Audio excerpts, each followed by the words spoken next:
Hello friends, स्वागत है आपका लेट्स क्लियर में। और यहाँ पे देखिए बिहार में एस्टेट की यहाँ पे नोटिफिकेशंस निकल चुके हैं। और एस्टेट कहने का मतलब ये है एक पात्रता परीक्षा है। इसको ऐसा आप मत मानिएगा कि एक शिक्षक भर्ती है। शिक्षक भर्ती पहले ही आपकी बीपीएससी के द्वारा निकाली जा चुकी है। 1,73,000 के आसपास वैकेंसीज निकली हुई है। ठीक है, ये सिर्फ एस्टेट है। यहाँ पे देखिए आपको सारी चीज़ें मैं डिटेल बताने वाला हूँ, कौन कौन इसको भर सकते हैं, किस लिए ये एलिजिबिलिटी किस लिए यहाँ पे निकाली जाती है। जिस तरीके से आपने देखा होगा यूपी में सीटेट होता है, उसी तरीके से यहाँ पे बिहार में एस्टेट होता है। देखिए एस्टेट में एक चीज़ बता दें, यहाँ पे बीएड वाले हैं वही सिर्फ सम्मिलित हो पाएंगे। अब इससे बीएड वाले सम्मिलित हो पाएंगे। यहाँ पे जो बीटीसी वाले हैं यहाँ पे सम्मिलित नहीं हो पाएंगे। यहाँ पे साफ तौर पे ये चीज़ दिखाया गया है। आगे भी आपको हम सारी चीज़ें डिटेल में बताने वाले हैं। ठीक है, अब देखिए एस्टेट उनके लिए होता है जो आपकी जैसे कि पीआरटी की बात करें 9 से 10वीं और 11 से 12वीं वाले जो टीचर बनना चाहते हैं, तो ऐसे जो वैकेंसीज आती हैं 9, 10, 11, 12 वाली, इसके लिए जो है यहाँ पे एस्टेट पास करना काफ़ी ज़रूरी होता है। जो आपकी शिक्षक भर्ती अभी बीपीएससी द्वारा निकाली गई है टीआरई वाली, इसमें जिन्होंने एस्टेट दिया था सिर्फ वही जो है यहाँ पे 9वीं 10वीं और 11वीं 12वीं भर पा रहे हैं। जिन्होंने नहीं दिया था वो सिर्फ वो नहीं भर पा रहे हैं। अदर स्टेट वाले भर ही नहीं सकते क्योंकि जो एस्टेट है सिर्फ बिहार में ही होता है। तो ये सारी चीज़ें चलिए डिटेल में बात कर लेते हैं, क्या चीज़ है, कब से फॉर्म भरे जाएंगे, कब तक भरे जाएंगे।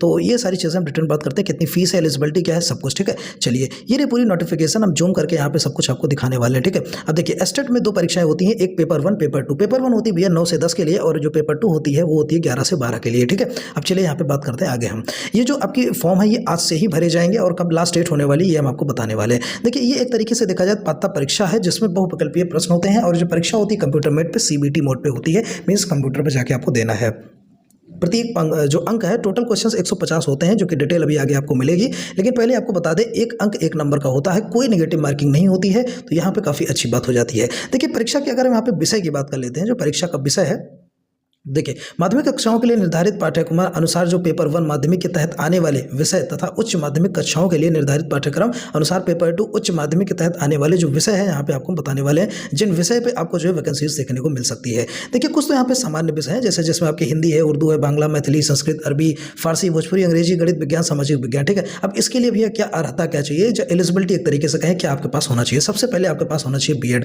बीटीसी वाले तो एकदम बाहर कर दिए गए हैं, सिर्फ और सिर्फ बीएड वाले यहाँ पे भर सकते हैं। 50% अगर आपका है किसी मान्यता प्राप्त यूनिवर्सिटी से बीएड, तो आप इसको भर सकते हो इन सब्जेक्ट से, जो कि सामान्य विषय है। फिर आगे चलते हैं, यहाँ पे बताया जा रहा है कि अगर 45% है तो यहाँ पे कुछ स्नातक और स्नातकोत्तर तथा 13/11/2022 अनुसूचित राष्ट्रीय अध्यापक शिक्षा परिषद के द्वारा आपका होना चाहिए। तो यहाँ पे ये भी बीएड वाले हैं जिनका 45% है, कहने का मतलब वो भी भर सकते हैं। और तीसरी बात, राष्ट्रीय अध्यापक शिक्षा परिषद से मान्यता प्राप्त यहाँ पे जो बीएड और बीएससी बीएड वाले 4 वर्षीय वाले हैं वो भी यहाँ पे भर सकते हैं। तो यहाँ पे सामान्य विषय मैंने आपको बता दिया, स्क्रीनशॉट आप इसका ले लीजिए। ठीक है, अब चलिए शारीरिक शिक्षा से यहाँ पे आप अप्लाई कर सकते हैं। इसमें भी वही चीज़ है कि ये वैकल्पिक विषय के रूप में यहाँ पे काम करेगा। तो एक वैकल्पिक विषय के रूप में शारीरिक शिक्षा के साथ 50% अंकों के साथ अगर आप हैं तो इसमें भर सकते हैं, या 45% के साथ हैं तब भी यहाँ पे आप भर सकते हैं। अथवा बीपीएड, अगर आपके पास बीपीएड है तब भी आप इसमें भर सकते हैं, ऐसा यहाँ पे कहा जा रहा है। और ऐसा स्नातक जिसके अंतर्गत कॉलेजिस्ट खेलकूद खेल प्रतियोगिता के पहला, दूसरा एवं तीसरा स्थान प्राप्त किया हो, एनसीसी अगर कहें प्रमाण पत्र अगर आपके पास धारक है तब भी आप इसमें अप्लाई कर सकते हैं, ऐसा यहाँ पे कहा जा रहा है। ठीक है, अब चलिए यहाँ पे बात कर लेते हैं, बीपीएड वाले भी कहने का मतलब भर सकते हैं। अब संगीत विषय से भी अगर आप हैं तब भी इसमें भर सकते हैं। तो इसके लिए क्या चाहिए, न्यूनतम 50% अंकों के साथ किसी मान्यता प्राप्त विश्वविद्यालय से यहाँ पे जो है आपके साथ क्या होना चाहिए, बोर्ड संस्थान से संगीत शिक्षा में स्नातक उपाधि आपके पास या उसके समकक्ष कोई यहाँ पे डिग्री होनी चाहिए, तब आप संगीत में भर सकते हैं। ललित कला की बात करें तो ललित कला में जो है आपके पास स्नातक उपाधि होनी चाहिए। नृत्य विषय की बात करें तो नृत्य विषय में जो है नृत्य शिक्षा में स्नातक उपाधि आपके पास होनी चाहिए। ये चीज़ आप ध्यान में रखिएगा। ठीक है, अब चलिए यहाँ पे आगे बात कर लेते हैं हम लोग विषय समूह। अब देखिए कॉम्बिनेशन क्या क्या सब्जेक्ट का होना चाहिए जो ये यहाँ पे लेंगे। सबसे पहले बात करते हैं गणित की, मैथ की। ज़्यादा तो लोग गणित से ही होते हैं। तो स्नातक स्तर पर अगर आपने गणित के साथ भौतिक है, इलेक्ट्रॉनिक्स है, कंप्यूटर साइंस है, रसायन विज्ञान है या सांख्यिकी है, तो आप इसमें भर सकते हैं, अप्लाई कर सकते हैं। ठीक है, बात करते हैं विज्ञान में। विज्ञान में अगर आपके साथ जैसे कि जंतु विज्ञान है, इसके साथ वनस्पति विज्ञान है, रसायन शास्त्र है आपके साथ, अगर आप पठित हैं तब भी भर सकते हैं। और साथ ही साथ मैथ्स में एक चीज़ और बता दें, इंजीनियरिंग में स्नातक जिसमें गणित की विशेषज्ञता हो तो भी इसमें भर सकते हैं। ठीक है, जिसमें स्नातक स्तर पर कंप्यूटर साइंस में बीसीए की योग्यता को सम्मिलित माना जाएगा, ये भी वाले भर सकते हैं। विज्ञान में भी देखा जाए इंजीनियरिंग से स्नातक जिसमें विज्ञान की विशेषज्ञता हो वो भी भर सकते हैं। बायोटेक्नोलॉजी, माइक्रोबायोलॉजी जिसमें होना चाहिए। ठीक है, सामाजिक विज्ञान की बात करें तो स्नातक स्तर पर सहायक विषय प्रतिष्ठा विषय के अंतर्गत इतिहास, भूगोल, अर्थशास्त्र और राजनीति शास्त्र में से किसी 2 विषय में अगर उत्तीर्ण हो, जिसमें अनिवार्य रूप से एक विषय इतिहास या भूगोल अवश्य हो, प्राचीन इतिहास विषय को इतिहास विषय के समकक्ष माना जाएगा। ये चीज़ भी आप जान लीजिए। ठीक है, तो ऐसे में ये लोग भर सकते हैं। भाषा से संबंधित विषय की अगर हम बात करें तो माध्यमिक शिक्षा के पद हेतु भाषा से संबंधित भाषा विषय के रूप में स्नातक स्तर पर गठित होना चाहिए। ये चीज़ भी आप समझ लीजिए, ठीक है। कुछ यहाँ पे स्पष्टीकरण रूप में दिया है, इसको देखते हैं। शिक्षक एवं प्रशिक्षण के किसी भी उपाधि की मान्यता के बिंदु पर अथवा किसी उपाधि विशेष के समतुल्य के बिंदु पर किसी भी प्रकार के विवाद की स्थिति में राष्ट्रीय अध्यापक शिक्षा परिषद NCTE के परामर्श से विभाग का निर्णय अंतिम होगा। देखिए, कहने का मतलब ये भी है ना कि कोई गलत दस्तावेज आप लोग ना दीजिएगा, क्योंकि कार्रवाई यहाँ पे हो सकती है। ये सारी चीज़ें कहा रहा है, कहते हैं ना कि देख लेंगे कोर्ट कचहरी में, तो वही चीज़ यहाँ पे देखने की बात NCTE के कार्यालय में देखने की बात हो रही है, ठीक है। अब चलिए पेपर 2 की अगर हम बात करते हैं, उच्च माध्यमिक जो कि 11 से 12 वाले जो इसको भर पाएंगे वो एलिजिबल होंगे, एक तरीके से कहने का मतलब ये है, ठीक है। अब देखिए सामान्य विषय में यहाँ पे जिसपे आप पढ़ सकते हैं हिंदी, उर्दू, अंग्रेजी, आपकी संस्कृत, बांग्ला, मैथिली, मगही, अरबी, फारसी, भोजपुरी, पाली, प्राकृत, गणित, भौतिक, रसायन, जीव, और यहाँ पे संबंधित कुछ और होंगे हमारे ख्याल से यहाँ पे इतिहास, भूगोल, राजनीति शास्त्र, समाजशास्त्र, अर्थशास्त्र, दर्शन शास्त्र, मनोविज्ञान, गृह विज्ञान। तो इन विषयों से अगर आप भरते हो तो क्या आपके साथ अर्हता मिनिमम क्या होनी चाहिए, ये चीज़ आप देखिएगा। सबसे पहले 50% अंक आपके होने चाहिए उस विषय में जहाँ से आपने मतलब किसी मान्यता प्राप्त विश्वविद्यालय से स्नातकोत्तर उत्तीर्ण किया है और B.Ed आपने कर रखा है, ठीक है। साथ ही साथ B.Ed आपने कर रखा है, ठीक है। चलिए आगे चलते हैं यहाँ पे। फिर अथवा में कहते हैं कि किसी मान्यता प्राप्त विश्वविद्यालय से कम 45% अंकों के साथ स्नातकोत्तर अथवा आपने अगर B.Ed कर रखा है तो भी आप इसमें भर सकते हो। फिर बात आती है यहाँ पे किसी मान्यता प्राप्त विश्वविद्यालय से कम 50% अंकों सहित विनिर्दिष्ट विषय में स्नातकोत्तर अथवा उसके समतुल्य तथा राष्ट्रीय अध्यापक शिक्षा परिषद से आपने B.Ed या BSc B.Ed कर रखा है तब भी आप भर सकते हो। फिर साथ ही साथ 55% अंकों के साथ अगर आप ग्रेड के साथ विनिर्दिष्ट विषय में स्नातकोत्तर तथा 3 वर्षीय एकीकृत B.Ed M.Ed अगर आपने कर रखा है तब भी आप पेपर 2 के लिए एलिजिबल हो। ये पेपर 2 की भैया हो गई एलिजिबिलिटी, ठीक है। अगर आप वाणिज्य से भरना चाहते हो तो यहाँ पे कुछ एलिजिबिलिटीज ये हैं कि वाणिज्य विषय में कम से कम 50% अंकों के साथ आपके साथ जो है आपका जो है होना चाहिए, स्नातकोत्तर उत्तीर्ण होने चाहिए, ठीक है। तो अब यहाँ पे बात करते हैं कंप्यूटर साइंस से। अगर आप कंप्यूटर साइंस से पढ़ना चाहते हो तो न्यूनतम 50% अंकों के साथ जो है यहाँ पे मान्यता प्राप्त विश्वविद्यालय से DOESCC डुअक से जो है यहाँ पे स्तर A एवं किसी विशेष स्नातकोत्तर की उपाधि आपके साथ होना चाहिए, ठीक है। या फिर किसी मान्यता प्राप्त विश्वविद्यालय से AICTE से मान्यता प्राप्त संस्थान से BE या BTech कंप्यूटर साइंस या IT अथवा समकक्ष उपाधि प्राप्त हो तब आप यहाँ पे भर सकते हो। या किसी मान्यता प्राप्त विश्वविद्यालय से AICET से मान्यता प्राप्त संस्थान से किसी स्ट्रीम में BE या BTech की उपाधि तथा कंप्यूटर में पोस्ट ग्रेजुएट डिप्लोमा है तब भी आप भर सकते हो। या MCA आपके पास है तब भी आप भर सकते हो। या BCA आपके पास है तब भी आप इसमें भर सकते हो।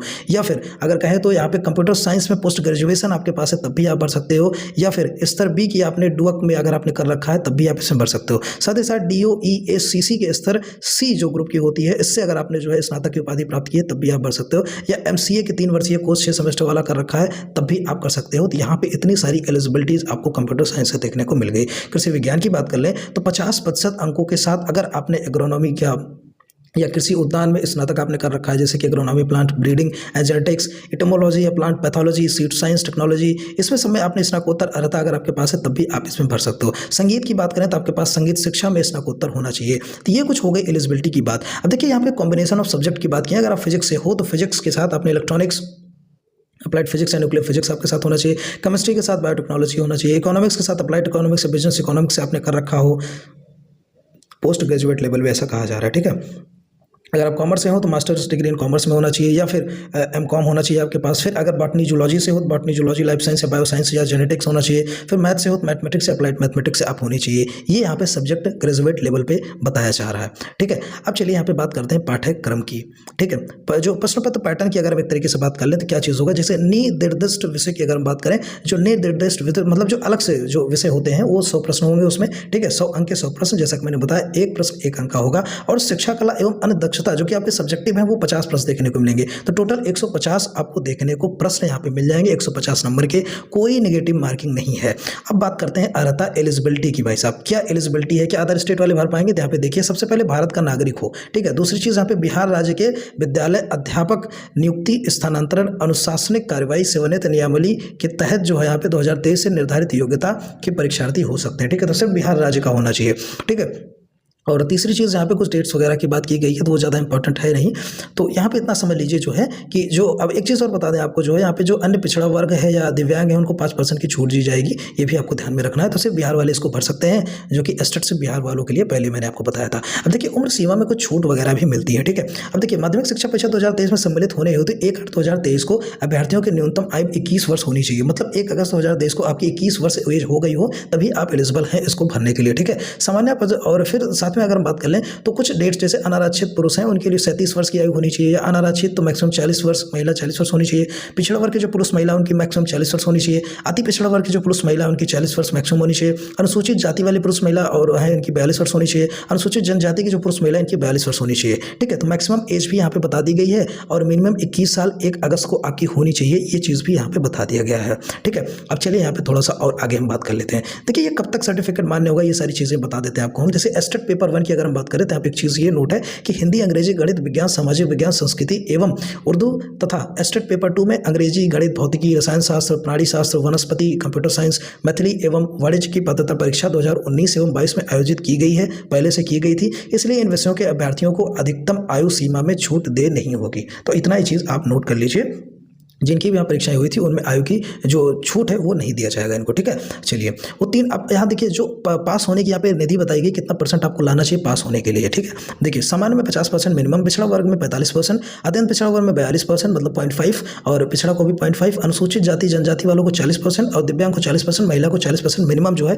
उत्तीर्ण करने ही करने होंगे। ठीक है, अब देखिए प्रमाण पत्र की अगर यहाँ पे बात कर लेते हैं, पेपर 1 एंड पेपर 2 दोनों में अगर आप उत्तीर्ण होंगे, ठीक है, उत्तीर्ण सभी अभ्यर्थियों को उत्तीर्णगत प्रमाण पत्र निर्गत किया जाएगा पेपर 1 और पेपर 2 में। ठीक है, अब देखिए दूसरी चीज़ यहाँ पे आ जाती है कि जो आपकी जो यहाँ पे परीक्षा इसकी वैलिडिटी वैधता की अगर हम बात करें तो लाइफ टाइम होने वाली है। ठीक है, पैसे कितने लगेंगे भैया परीक्षा शुल्क, तो सामान्य वर्ग, आर्थिक रूप से कमजोर सामान्य वर्ग या पिछड़ा वर्ग या अत्यंत पिछड़ा वर्ग 960 रुपये पेपर 1 के लिए, पेपर 2 के लिए 1440 रुपये टोटल। ठीक है, अनुसूचित जाति जनजाति के लिए जो दिव्यांग है उनके लिए 760 रुपये और टोटल 1140 रुपये पेपर 1 एंड पेपर 2 के लिए, और पेपर 1 अथवा पेपर 2 एक पेपर के लिए अगर बात किया जाए 960 है और 2 पेपर के लिए 1440 रुपये है। ठीक है, वहीं पर अनुसूचित जाति जनजाति के लिए 760 एक पेपर के लिए, दोनों पेपर के लिए 1440 रुपये। ठीक है, नॉर्मलाइजेशन होगा क्योंकि कई शिफ्ट एंड डेट्स में होती है। सीबीटी मींस कंप्यूटर मोड पे आपकी परीक्षाएं होने वाली है। ठीक है, परीक्षा तिथि की अगर हम बात करें जो अवधि है 150 मिनट की होगी, 2.5 घंटे की परीक्षा होगी, 150 क्वेश्चन होंगे, नेगेटिव मार्किंग कोई नहीं है। ऑनलाइन परीक्षा आवेदन तिथि आपकी आज 9 अगस्त से शुरू है और ये 28 अगस्त तक आपके फॉर्म भरे जाएंगे, तो ये चीज़ ध्यान में रखिएगा। ठीक है, 4:30 बजे से फॉर्म भरा जाएगा। ठीक है, ठीक है, परीक्षा आवेदन भरने की जो विधि है ये सारी चीज़ें आपको यूट्यूब पे मिल जाएगी। जो वेबसाइट है ये BSEBS एस्टेट मतलब BSEBestate.com पे जाइए, यहाँ से आप फॉर्म अप्लाई कर सकते हैं। ठीक है, पंजीकरण करना पड़ेगा, फिर पेमेंट करना है, फॉर्म भरना है, सारी चीज़ें हैं। कुछ डॉक्यूमेंट्स आपको मैं बता देता हूँ जो इंपॉर्टेंट है, ये चीज़ ध्यान में रखिएगा। ठीक है, जब अपलोड करिएगा तो एक पासपोर्ट साइज फोटो लगेगी जिसकी साइज़ 20 से 50 KB होने वाली है और 3.5 से 5.5 सेंटीमीटर होनी चाहिए, और जो आपका स्कैन बात करें तो यहाँ पे हस्ताक्षर होना चाहिए 10 से 30 KB तक होना चाहिए। ठीक है, रिसेंट आपकी पासपोर्ट साइज फोटो होनी चाहिए। अब देखिए प्रमाण पत्र चाहिए, मैट्रिक 10वीं का सर्टिफिकेट अपलोड करना है, 12वीं का करना है, स्नातक का करना है, स्नातकोत्तर अगर आपके पास है तो वो भी करना है एलिजिबिलिटी के अनुसार, BEड का प्रमाण पत्र या अंक पत्र दोनों करना है, और जो अन्य शैक्षणिक योग्यता अगर मांगी गई है तो वो भी आपको करना है। ठीक है, ठीक है, फिर आवासीय प्रमाण पत्र अगर मांगते हैं तो वो भी आपको देना है। अनुसूचित जाति जनजाति है तो उसमें भी जाति प्रमाण पत्र आपको देना पड़ेगा। जो अन्य पिछड़ा वर्ग है उनको भी देना पड़ेगा, क्रीमी लेयर वाले। ठीक है, इतनी चीज़ें होगी। अगर आप दिव्यांग हैं तो उसका भी प्रमाण पत्र लगेगा, भूतपूर्व सैनिक है तभी आपको देना पड़ेगा। ठीक है, तो ये सारी चीज़ें यहाँ पे डिटेल्स हो गई। आई होप आपको जानकारी समझ में आ गई होगी और सारी डिटेल्स आई होप मैंने यहाँ पे सब कुछ आपको बता दिया है। कोई दिक्कत या समस्या आती है तो यहाँ पे ईमेल ID दी हुई है, इस पर आप कॉन्टैक्ट कर सकते हैं, और यहाँ पे नंबर दिया है, अभी कॉन्टैक्ट कर सकते हैं। ठीक है, तो आप लोग जाइए फॉर्म भरिए, और कोई दिक्कत या समस्या अभी भी है तो आप लोग कमेंट करके कमेंट बॉक्स हमसे पूछ सकते हैं। और साथ ही साथ जो PPSC की जो बिहार शिक्षक भर्ती की प्रिपरेशन है वो डेली आपको जो है 120 प्रश्नों की श्रृंखला कराई जा रही है। साथ ही साथ जो एक्स्ट्रा चीज़ें हैं इंपॉर्टेंट उसको भी यहाँ पे करवाया जा रहा है, तो अपने आप को आप टेस्ट कर सकते हैं। अगर आपके 70+ नंबर्स आ रहे हैं तो काफ़ी अच्छी बात है, आपका सिलेक्शन यहाँ पे हो जाएगा। CTET की भी प्रिपरेशन कराई जा रही है, तो उसके लिए भी चैनल पर अगर आप नए हैं तो ज्वाइन कर लीजिएगा। ठीक है, तो मिलते हैं नेक्स्ट वीडियो में। Thanks for watching, have a nice day.